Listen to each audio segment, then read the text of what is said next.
कम से कम प्रभारी मंत्री तो थोड़ी चिंता तो करो ना। आप मारा करता विशेष जवाबदारी प्रवीणभाई माड़ीनी છે જવાબદારી। આજે પ્રવીણભાઈ માળી કેમ પૂછતા નથી?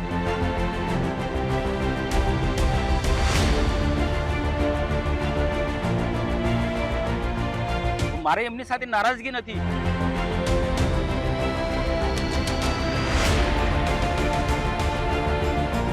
આ જમીન એમને છીનવાઈ જશે, તેમને જીવન કઈ રીતના જીવવું એ મોટો પ્રશ્ન છે।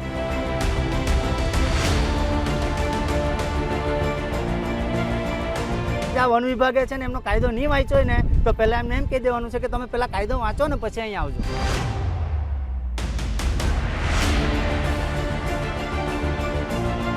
બાકી અમને બધું જ આવડે છે, અમે કાયદાના રૂએ જ છીએ। જે જમીનને પોતાના લોહી પરસેવાથી સિંચીને લીલીછમ કરી, જે જંગલને પોતાના સંતાનોની જેમ સાચવ્યું, આજે એ જ જમીન પરથી આદિવાસીને બેદખલ કરવાની કોશિશ થઈ રહી છે। ગઈકાલથી નર્મદાના સાગબારાના ખોપી ગામે જે દ્રશ્યો સર્જાયા છે તે કોઈ સામાન્ય વિરોધ નથી, આ અસ્તિત્વની લડાઈ છે। પોતાની પરંપરાગત જમીન બચાવવા માટે આદિવાસીઓ આજે પોતાના હળ અને બળદો સાથે રણ મેદાનમાં ઉતરી ચૂક્યા છે। વન વિભાગ અને કાગળ પર ચાલતું તંત્ર કદાચ ભૂલી ગયું છે કે આદિવાસી અને જંગલનો સંબંધ કોઈ કાયદાના કાગળિયાનો મોહતાજ નથી। સદીઓથી આ ધરતી પર તેમનો કબજો છે। જેમણે જંગલને જીવાડ્યું છે, આજે વન વિભાગ વન અધિકારી નિયમ FRAના કાયદાઓને નેવે મૂકીને એમના જ વાવેલા પાક પર દવા છાંટીને નાશ કરી રહ્યું છે। ઊભા પાકને ઉજ્જડ કરવો એ ક્યાંનો ન્યાય છે? આ આદિવાસીઓ ભીખ નથી માંગી રહ્યા, એ પોતાનો હક માંગી રહ્યા છે।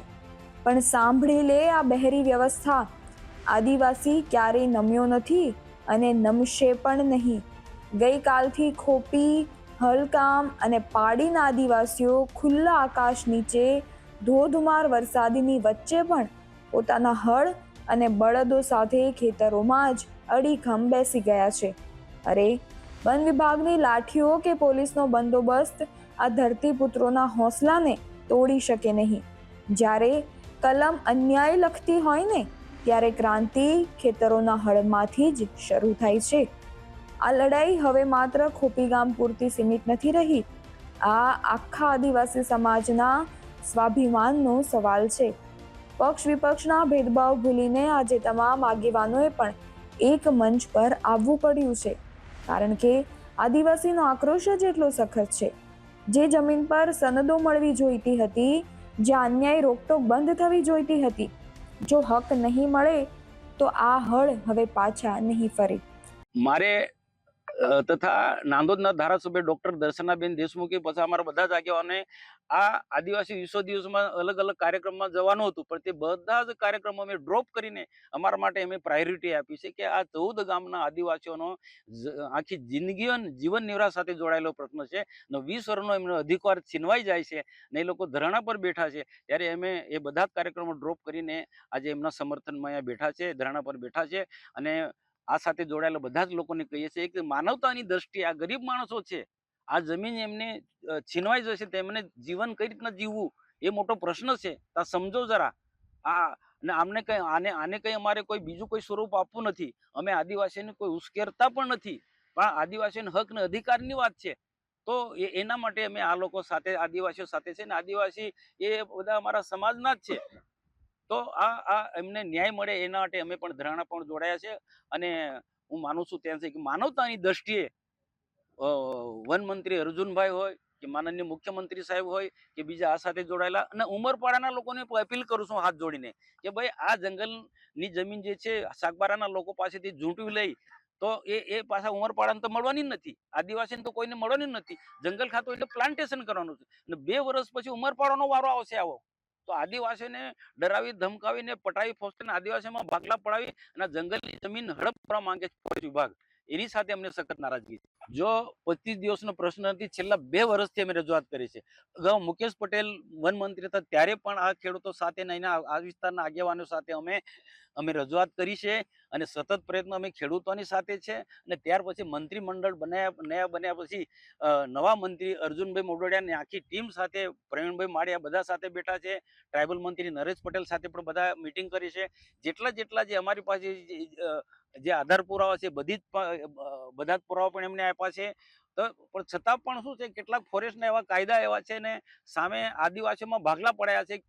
કેટલાક ઉંમરપાડાના કેટલાક વિઘ્ન સંતોષી માણસોને એક હાથો બનાવીને આ પ્રશ્નો ઉકેલવા માટે રોડા નાખી રહ્યા છે. તો અમે જો સરકાર ભારતીય જનતા પાર્ટીની છે, અમે ભારતીય જનતા પાર્ટીના છે, અને અહીંયા બેઠેલા લોકો પણ એ ભારતીય જનતા પાર્ટી સાથે બધા મોટા ભાગના લોકો જોડાયેલા છે. આટલા 7 હું ટર્મથી સંસદ સભ્ય ચૂંટાઉં છું ત્યારે બધા લોકોનું મને સમર્થન રહ્યું જ છે. એટલે સરકાર મારી છે, ભારતીય જનતા પાર્ટીની સરકાર, પણ જ્યારે આદિવાસીનો હક ને અધિકારીનો પ્રશ્ન હોય તો ત્યારે મારે આદિવાસીને પડખે રહેવું છે. સરકારને અમે એ જ અપીલ કરીએ છીએ કે એક માનવતાની દ્રષ્ટિએ આ પ્રશ્ન ઉકેલો. આદિવાસીઓને જે વન વિભાગના લોકો જે SRP ને પોલીસના માધ્યમથી જે રંજાડે છે, આજે અહીંયા તમે જો આ ધરાણા પર બેઠા મંડપ પણ નહોતા બાંધવા દેતા, અને છતાં મારી હાજરીમાં આવ્યા પછી આ મંડપ બનાવ્યો. તો આ પ્રકારનો જુલમ તો ના હોવો જોઈએ. અમે ન્યાયની વાત કરીએ છીએ, આદિવાસીના હક ને અધિકારની વાત કરીએ છીએ. બીજી બધી જગ્યાએ જંગલની જમીન જે ખેડતા હતા એટલે કેટલાક લોકોને અધિકાર પત્ર મળી ગયા, કેટલાક પેન્ડિંગ દાવા છે. તો આ પેન્ડિંગ દાવાની સાથે આને જોડવું જોઈએ. અને એ ઉપરાંત બીજા પણ ઘણી બધી જગ્યાએ એની સાથે મને કોઈ નારાજગી, કેટલીક જગ્યાએ નવા પણ ખેડાણ ત્યાં વન વિભાગ ત્યાં રોકતું નથી. તો આ તો 20 વર્ષનો એ ખેડાણ છે, 20 વર્ષનો એમનો અધિકાર છે, તે કેમ છોડાવવા માંગે છે? નિરાકરણ નથી આવતો. એટલે તો અર્જુનભાઈ અને પ્રવીણ માળીને તમે પૂછજો. પ્રવીણ માળી આપણા નર્મદા જિલ્લાના પ્રભારી મંત્રી પણ છે. એમની પણ ફરજ છે ભાઈ, જિલ્લાના તમે પ્રભારી મંત્રી છો અને સાગબારા તાલુકો નર્મદા જિલ્લામાં આવે છે, એના પ્રભારી મંત્રી છો. કમસે કમ પ્રભારી મંત્રી તો થોડી ચિંતા તો કરો. અને આ મારા કરતા વિશેષ જવાબદારી પ્રવીણભાઈ માળીની છે જવાબદારી. આજે પ્રવીણભાઈ માળી કેમ પૂછતા નથી? મારે એમની સાથે નારાજગી નથી, પણ મારી એમની વિનંતી છે અહીંના સાંસદ તરીકે કે આ વિસ્તારના સહપ્રભારી છો નર્મદા જિલ્લાના, અને ફોરેસ્ટ વિભાગ તમારી પાસે આવે છે, તો ન્યાયની દ્રષ્ટિએ આ ખેડૂતોને ન્યાય આપો તમે. અને 20 વર્ષનો અધિકાર છે, 20 વર્ષનો અધિકાર તમારું ડિપાર્ટમેન્ટ કઈ રીતના છીનવી દેશે?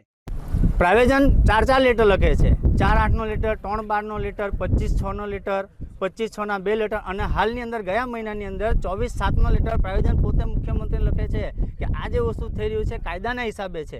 અને જે પ્રમાણે કદાચ આ વન વિભાગે છે ને એમનો કાયદો નહીં વાંચ્યો હોય ને તો પહેલાં એમને એમ કહી દેવાનું છે કે તમે પહેલાં કાયદો વાંચો ને પછી અહીં આવજો. બાકી અમને બધું જ આવડે છે, અમે કાયદાના રૂએ જ છીએ. અને આપ સાહેબશ્રીઓ બધા જ આપણે મીડિયા મિત્રોને મારી ખાસ સૂચના છે, એ લોકોને મેં એમ પૂછ્યું છે કે ભાઈ તમે કયા આધારે, તમારી પાસે રાજ્ય કક્ષાનો લીટર છે કે પછી કેન્દ્ર સરકારનો લીટર છે કે કયા અધિકારીનો લીટર છે કે તમે અમારા પર આટલું બધું દબાણ કરી રહ્યા છો? દબાણ જ્યારે કરવાનું હતું, જ્યારે શરૂઆતની અંદર જ્યારે અમે જમીન ખેડી હતી ત્યારે તમારે દબાણ કરવાનું હતું. જો અમે ખેડીશું, થોડી ઘણી ઇન્કમ નહીં લઈશું તો અમારું જીવન કેવી રીતના ચાલશે?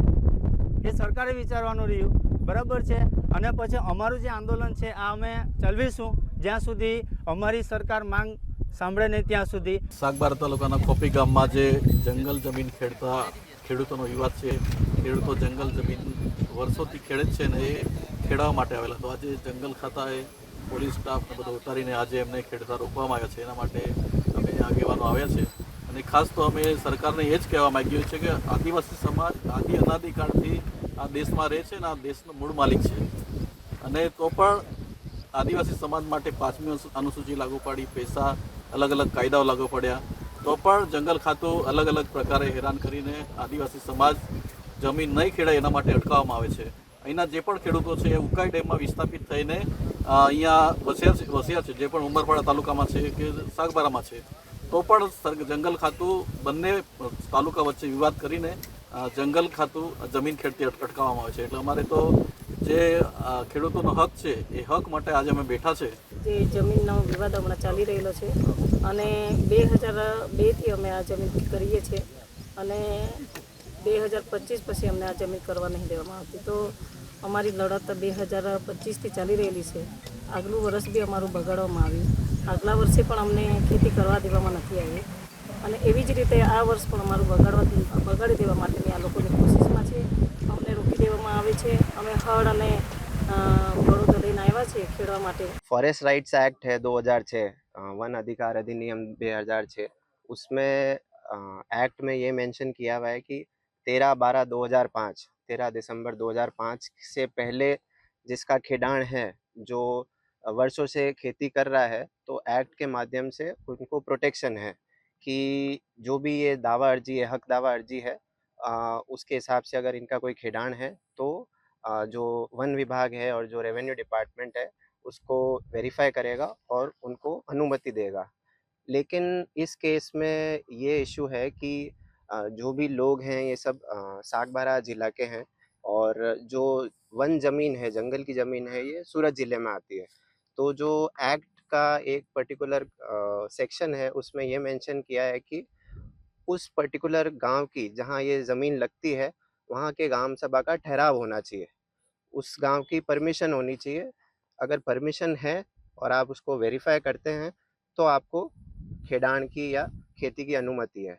तो इस केस में ऐसा है कि जो उमरपाड़ा ज़िला के लोग हैं और पर्टिकुलरली ये जो यहाँ के गांव लगते हैं, वहाँ के गांव वालों का हमारे पास अर्जी आया है कि हमने ऐसा कोई ठहराव नहीं दिया है जिसमें ये मेंशन किया हुआ है कि सागबारा के लोग उमरपाड़ा के गांव की ज़मीन पे आके खेडान कर सकते हैं। तो मुद्दा सारा यही है क्योंकि ये एक सरहद वाला इलाका है, थोड़े से आगे डिस्टेंस पे नर्मदा ज़िला है और अभी हम जहाँ खड़े हैं ये सूरत ज़िला है। तो ये भी आदिवासी विस्तार है, वो भी आदिवासी विस्तार है और हम जो आदिवासी एक्ट है, ये FRA एक्ट, उसके मुताबिक हम लोग काम कर रहे हैं और एक्ट के जो प्रोविजंस है उसके मुताबिक हमारा कार्यवाही चल रही है। हाँ, ये बात सही है कि ये पहले राजपीपला डिवीज़न में आता था, लेकिन अगर आप रेंज की बात करें, ये वड़पाड़ा रेंज लगती है, तो ये रेंज राजपीपला में भी यही रेंज थी, सूरत ज़िले में भी यही रेंज है। रेंज की बाउंड्रीज चेंज नहीं हुई है, रेंज की जो सरहदें हैं वो चेंज नहीं हुए हैं और गाँव भी चेंज नहीं हुए हैं। हमारे पास उसके नक्शे भी है, जो पुराने नक्शे हैं उसका भी हमारे पास प्रूफ है, जो सैटेलाइट इमेजरी है उसका भी हमारे पास प्रूफ है।